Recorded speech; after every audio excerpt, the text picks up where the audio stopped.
Hello and welcome to AFD TV. I'm Brienne and I'm here with Dr. Sam, and today we're going to talk about cyberbullying. Dr. Sam, cyberbullying seems to be a growing issue in our community with teens, even younger children and adults. Is there something that you could suggest to help those watching deal with this problem? That's a great question, Bree, and ideally this is such a new topic that we are making headway in it, but number one is to figure out what it is and then how we can take care of it. Facebook itself is a fairly new phenomenon. It really didn't take off until 2006. It started off with mostly kids and college students, and now it's getting to the parents and adults much more. So number one is for parents to be involved, to actually know what Facebook is or YouTube, or to have a Facebook account. The number two is it's all right to help educate our kids ahead of time, kind of like learning how to cook. You know, this is the safe way to do it, or learning how to drive. But in order to teach someone how to drive, or you have to know how to drive yourself and navigate the web. One of the best ways to prevent cyberbullying is to prevent essentially internet addiction.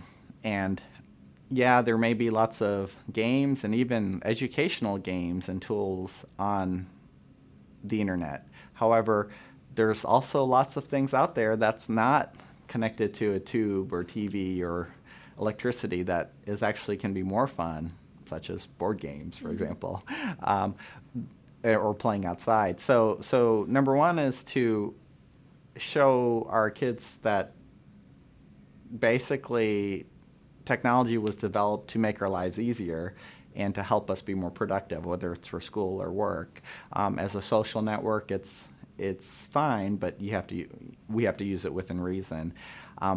Number two is even getting our kids started in email or texting. For my kids, when they get an email, my wife and I get a copy of it. We set it up that way since they were in kindergarten, and you know, they're young enough that they don't mind. I mean, eventually they probably will, but at the same point is we're not afraid of them. We're just afraid of, you know, others out there.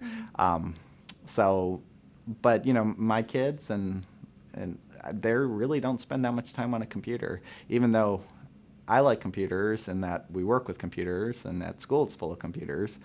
I mean, by the time we come home, we're computered out. So, right. So cyberbullying is you have to actually be out there all the time, and then the bullies know what can get you, and people take pleasure in that, sadly. So, and it's really again become an epidemic, in that kids have killed themselves over a cyberbullying issue, and that's just not right and not good. And so again, it's parent involvement, and for parents involved, we have to actually know what everything out there is. Right. So understanding the technology is the first step as a parent. And then number two, just stay involved in all of your children's social networking activity. Even for using parental controls for Internet Explorer and so on, a lot of parents try to use it, but then they have to ask their kids how to set it up. Sometimes defeats the purpose, you know. Well, you can work together as a family. Exactly. Well, thanks so much, Dr. Sam. Really appreciate all of your help, and thank you for watching AFD TV. This is Brienne and Dr. Sam. We'll see you next time. The preceding advice provided in this video is informational and strictly the opinions of Dr. Sam Yadrala and AFD Clinics. For a more accurate medical opinion of your personal health, please consult your primary care physician or visit one of AFD's clinics today.